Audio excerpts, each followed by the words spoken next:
అందరికీ నమస్కారం. జరుగుతున్న నర్సంపేట మున్సిపాలిటీ ఎన్నికల్లో బీఆర్ఎస్ పార్టీ 30 వార్డుల్లో అత్యంత బలమైన ప్రజల ఆశీర్వాదం ఉన్న, ప్రజాసేవలో అనుభవం ఉన్న, ప్రజాసేవ చేసేటువంటి సద్గుణాలు ఉన్నటువంటి, ప్రజల నోళ్ళలో నాలుకలా ఉండేటువంటి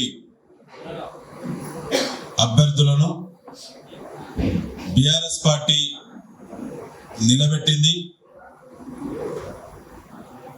అధికార కాంగ్రెస్ పార్టీ అభ్యర్థుల వేటలో చిట్ట చివరి వరకు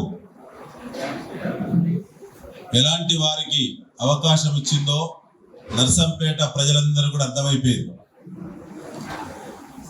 బీఆర్ఎస్ టీం ముందు కాంగ్రెస్ టీం ఓడిపోతుందని చాలా స్పష్టమైంది. రెండు జాబితాలు పోల్చుకున్నటువంటి ప్రజలు చాలా స్పష్టంగా మాట్లాడుతున్నారు. ఇవాళ 6 వార్డుల ప్రచారాన్ని, ఇంటింట ప్రచారాన్ని చేసినాం బీఆర్ఎస్ పార్టీ.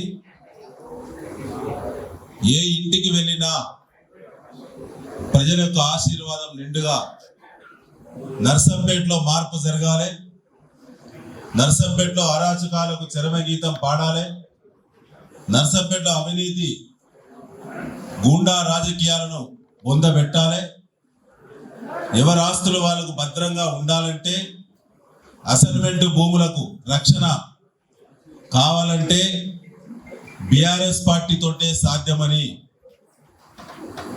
మా ఆధ్వర్యంలోనే మున్సిపాలిటీ ఉంటేనే, నేను ఎమ్మెల్యే ఉన్నప్పుడు, కేసీఆర్ గారు ముఖ్యమంత్రి ఉన్నప్పుడు, కేటీఆర్ గారు మున్సిపల్ శాఖ మంత్రిగా ఉన్న సమయంలో ఉన్నటువంటి మంచి రోజులు ఉంటాయని చెప్పి వ్యాపార వాణిజ్య వర్గాలతో పాటు రైతులు, యువకులు, మహిళలు, నిరుద్యోగులు, విద్యార్థులు అందరూ కూడా ఇలా ఏకపక్షంగా స్పందిస్తున్నారు.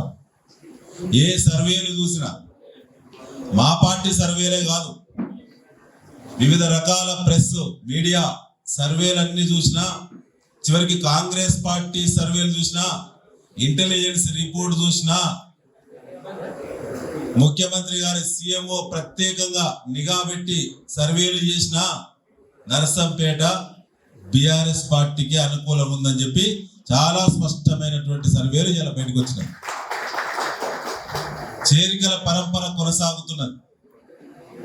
విలీన గ్రామాల్లోనైతే ఏకపక్షంగా ప్రజలందరూ కూడా, మరి రైతు బంధు 2 సార్లు మోసపోయినాం, 1 ఎకరా ఉన్నటువంటి రైతు ఇలా 15,000 రూపాయలు మునిగినాం, పోయిన ఎండాకాలం పంట యాసింగి బోనసు ఇలా దొంతి మాధవరెడ్డి గారి యొక్క పుణ్యాన కాంగ్రెస్ పార్టీకి ఓట్లెత్తే బోనస్ను మాకు మోసం చేసిందని చెప్పి రైతులు చాలా ఎదురొచ్చి ఆశీర్వాదం తెలుపుతున్నారు.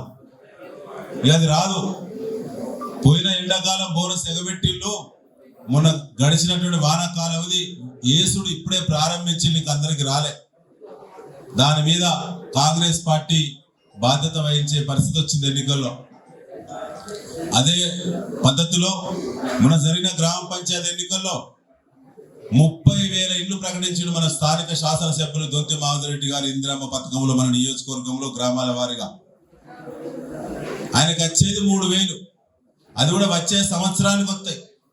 30,000 ప్రకటించింది ఇప్పటికే. ఇక మున్సిపాలిటీలో కూడా అదే కథ. ఇప్పుడు మొదలు పెడతాడు. ఇక పెట్టలే. నేనే ముందు చెప్తానా, అయ్యా మాధవరెడ్డి గారు, కాంగ్రెస్ పార్టీ అభ్యర్థులు, మీ ఎమ్మెల్యే ఇప్పటికే గ్రామ పంచాయతీ ఎన్నికల్లో ప్రతి గ్రామంలో ప్రకటించిన ఇందిరమ్మ ఇళ్ల సంఖ్య 30,000. మరి ఇప్పుడు మళ్ళా ప్రకటిస్తామంటే నమ్మడానికి నర్సంపేట ప్రజలు ఏమైనా అవగాహన లేని వాళ్ళ ఆలోచన చేసుకోవాలి. కాంగ్రెస్ పార్టీ వాళ్ళు చదువుకున్న వాళ్ళు ఉన్నారు, విద్యా సంస్థలు వేలాది మంది విద్యాబుద్ధులు నేర్చిన వాళ్ళు ఉన్నారు, వ్యాపార వాణిజ్య వర్గాలు అత్యధిక శాతం ఉండేటువంటి నర్సంపేట మున్సిపాలిటీ చుట్టూ 10 మండలాలు వ్యాపార కేంద్రంగా ఉన్నది, ఎడ్యుకేషనల్ హబ్గా ఉన్నది, మెడికల్ హబ్గా ఉన్నది. ఇవన్నీ కూడా నేను ఎమ్మెల్యేగా ఉన్నప్పుడు బీఆర్ఎస్ పార్టీ నర్సంపేటను ఒక సొంత కుటుంబం లెక్క ఆనాడు చూసుకున్న విషయాన్ని ఈ సందర్భంగా గుర్తు చేస్తా ఉన్నాను. వాళ్ళకి అందరికీ మేము మాటిస్తున్నాం, రౌడీజాన్ని అంతమొందించాలంటే, అసైన్మెంట్ భూములను రక్షించాలంటే, అందరూ భరోసాగా ఉండాలంటే, నర్సంపేట శాంతియుతంగా ఉండడంతో పాటు ఆనాడు మేం ప్లాన్ చేసిన అభివృద్ధి విజన్ ముందుకు 100% పోవాలంటే బీఆర్ఎస్ బలపరిచినటువంటి కౌన్సిలర్ అభ్యర్థులను గెలిపించాలని మీ ద్వారా నేను మరొక్కసారి నర్సంపేట ప్రజలకు చేతులు జోడించిన విజ్ఞప్తి చేస్తా ఉన్నాను. నర్సంపేటలో ఎన్నడూ కూడా సాధ్యం కానటువంటి పనులు చేసింది బీఆర్ఎస్ పార్టీ. ఎవరు ఊహకందనటువంటి అభివృద్ధి చేసింది బీఆర్ఎస్ పార్టీ.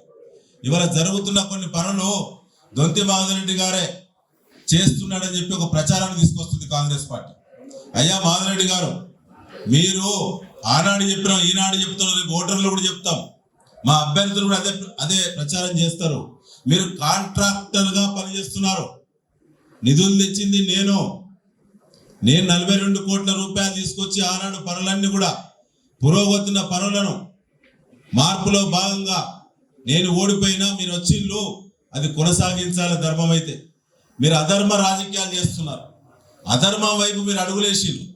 నేను తెచ్చిన నిధులను రద్దు చేసి 2 సంవత్సరాలు పండబెట్టి ఇలా ఎస్ఎస్ఆర్ రేట్లు 10% పెరిగిన తర్వాత కొత్త రేట్లతో మీరు ఆ పనులను మళ్ళీ టెండర్లు దక్కించుకొని మీ కంపెనీ పేరు మీద టెండర్లు దక్కించుకొని మీరు కాంట్రాక్ట్ పని చేస్తున్నారు. జరిగే పనులను మేము స్వాగతిస్తాం. మేము అడ్డుకునేటోళ్ళం కాదు. మీ లెక్క మూర్ఖమైన రాజకీయాలు చేయం. మీరు కోర్టులకు వెళ్ళి స్టే తీసుకొచ్చి కుల సంఘాల భవనాలను మధ్యలో ఆపేటువంటి కుట్ర చేసింది మీరు. ఒక్కనాడు కూడా బయటకు వచ్చి మాట్లాడే దమ్ము ధైర్యం లేదు మీకు. ఏమనంటే అరుస్తారు, కరుస్తారు. మీ వందిమా గదులతో ఎర్రి కుక్కలు మాట్లాడినట్టు మాట్లాడించారు మీరు. ఆ మాటలన్నీ కూడా ప్రజల దృష్టికి తీసుకెళ్తాం. మేమేం మాట్లాడుతున్నాం ప్రజాస్వామ్య పద్ధతిలో, మీరేం తిట్టిస్తున్నారో దానికి ప్రజలే సరి అయినటువంటి తీర్పు ఇవ్వాలని చెప్పి నేను నర్సంపేట ప్రజలను మరొకసారి నేను విజ్ఞప్తి చేస్తా ఉన్నాను. నేను ఎప్పుడు కూడా చిల్లర మాటలు నా జీవితంలో ఎప్పుడు ఎవరిని మాట్లాడలేదు.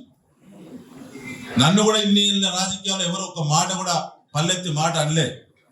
వరంగల్ జిల్లా ఉద్యమాన్ని దశాబ్ద కాలం ఉద్యమాన్ని నడిపి ప్రాణాలంట పెట్టి తుపాకీతో వస్తా కూడా ఎదురొడ్డి నర్సంపేటకు పేరు ఖ్యాతి తెచ్చినటువంటి వ్యక్తిని నేను. అనేక రాజకీయ అవకాశాలు మీలాంటి వాళ్ళకి ఇచ్చి మీలాంటి వాళ్ళకు నర్సంపేటలో గత 20 సంవత్సరాలుగా ఎమ్మెల్యేలైనా 25 సంవత్సరాలుగా ఎమ్మెల్యేలైనా ప్రతి ఒక్కరూ నాతో బాగుపడ్డే. నేను సహకరించి పొత్తులో భాగంగా నేను గెలిపించి రాజకీయ భిక్ష పెట్టినోడే. కానీ ఇలా నన్ను ఆ రకంగా మాట్లాడి నన్నే అన్నారంటే వ్యాపార వర్గాలకు భద్రత ఎక్కడ ఉంటుంది, మహిళలకు భద్రత ఎక్కడ ఉంటుంది? రోడ్డు మీద మహిళలను విచక్షణ రహితంగా దాడులు చేసిన వాళ్ళకు మీరు టికెట్లు ఇస్తారు, రౌడీ మాటలు మాట్లాడేటోళ్ళకు టికెట్లు ఇస్తారు, వ్యాపారస్తులను బెదిరించి చందాలు దందాలు చేసిన వాళ్ళకు టికెట్లు ఇస్తారు, మర్డర్లు చేసిన వాళ్ళకు టికెట్లు ఇస్తారు. ఇదా నర్సంపేట బాగుపడిందంటే మీ నాయకత్వం ఇదేనా? ప్రజలు కూడా ఆత్మపరిశీలన చేసుకోవాలని నర్సంపేటలో ఇవాళ మున్సిపల్ ఎన్నికల్లో అద్భుతమైనటువంటి ప్యానెల్ పెట్టింది బీఆర్ఎస్ పార్టీ. మీరందరూ కూడా దయచేసి ఆశీర్వదించాలని చెప్పి నేను మరొకసారి విజ్ఞప్తి చేస్తున్నాను. ఇలా అన్ని కులాలకు సంబంధించినటువంటి ఆత్మగౌరవ భవనాలను ఎందుకు పూర్తి చేస్తలేవా అని అడుగుతున్నాం మేము మాధవరెడ్డి గారిని, కాంగ్రెస్ పార్టీని. సమానం చెప్పరు. ఒత్తిడి పెరుగుతుంది రోజు రోజుకు. వాటికినే ఫ్రస్ట్రేషన్ మాటలు కాంగ్రెస్ లేదు మాట్లాడినా పద్ధతిగా మాట్లాడి ప్రజలకు సంబంధించిన అంశాలను చర్చ పెట్టాలి. ఎన్నికలు అనేది ఎప్పుడు కూడా ప్రజా సమస్యలు అప్డేట్ కావడానికి ఉపయోగపడతాయి. ఎన్నికల్లో ఎవరో గెలుస్తారు, ఎవరో ఓడతారు, అది కాదు ఇక్కడ పాయింట్. నర్సంపేట సంబంధించినటువంటి అన్ని వర్గాల ప్రజల యొక్క సమస్యల పరిష్కార వేదిక ఇది. ఎవరు ఏం చెప్తారు, ఏది కరెక్టు ఏది కాదని తేల్చేటువంటి ఎన్నిక ఇది ప్రజలకు ఉపయోగపడే విధంగా ఉండాలి. వ్యక్తిగతంగా నీకు నాకు సంబంధించినటువంటి వ్యక్తిగత లాభం కోసం ఎన్నికలు కాదు ఇది. కాబట్టి ఇవాళ మీ ద్వారా మేము మరొకసారి కోరుతున్నాం, నర్సంపేట ప్రజలందరూ కూడా మేము కోరుతా ఉన్నాం. ఆనాడు మెడికల్ కాలేజ్, జిల్లా ఇన్స్టిట్యూషన్, అనేక విద్యా సంస్థలు, గురుకులాలు, నర్సంపేటకు సైనిక్ స్కూల్, నర్సంపేటలో అద్భుతమైనటువంటి సెంట్రల్ లైటింగ్ డివైడర్స్, అన్ని రకాల సివిల్ వర్క్ సంబంధించిన నిధులు, 57 రకాల ఉచిత రోగ నిర్ధారణ పరీక్షల కేంద్రం, డయాలసిస్ సెంటర్ నర్సంపేటలో మరి ఎక్కడ లేని విధంగా రాష్ట్రంలో అత్యధిక గురుకులాలను ఇక్కడ తీసుకొచ్చి ఎడ్యుకేషనల్ హబ్ గా తీర్చిదిద్దింది బీఆర్ఎస్ పార్టీ. క్రైమ్ రేట్ తక్కువ ఉంది ఆనాడు, ఇవాళ క్రైమ్ రేట్ పెరిగిపోతున్నది. పోలీసులు కాంగ్రెస్ అయితే దరఖాస్తు తీసుకుంటున్నారు. ఇప్పటి వరకు నన్నంత కుక్క మాటలు మాట్లాడిన మాటల మీద, కాంగ్రెస్ నాయకుల మీద మా స్థానిక పార్టీ నాయకులు చట్టపరంగా పోలీస్ స్టేషన్ లో కంప్లైంట్ చేస్తే ఇప్పటి వరకు ఎఫ్ఐఆర్ కూడా చేయలేదు. ఇక ప్రజలకు భద్రత ఎక్కడ ఉంటది? మాధురెడ్డి గారు మీ పాలనలో ప్రజలకు భద్రత ఎట్లా ఇస్తారు? నర్సంపేటలో మీ పార్టీలే బతకాలా, వేరే పార్టీలు బతకకూడదా? అన్ని దందాలు మీ ఆశీర్వాదంతో మీరు కడుపు నింపు కూడా సరిపోద్ది. వేరే వాళ్ళు బ్రతకకూడదా? పేదవాళ్ళు బ్రతకకూడదా? మీ ట్రాక్టర్లు నడవాలి, మీ జేసీబీలు నడవాలి. పేదవాళ్ళు చాలా మంది ఆ వృత్తుల మీద బతికేటువంటి వాళ్ళందరూ బతకకూడదా? ఆలోచన చేయాలి. మీ అందరి ద్వారా మరొకసారి మేము కోరుతా ఉన్నాం.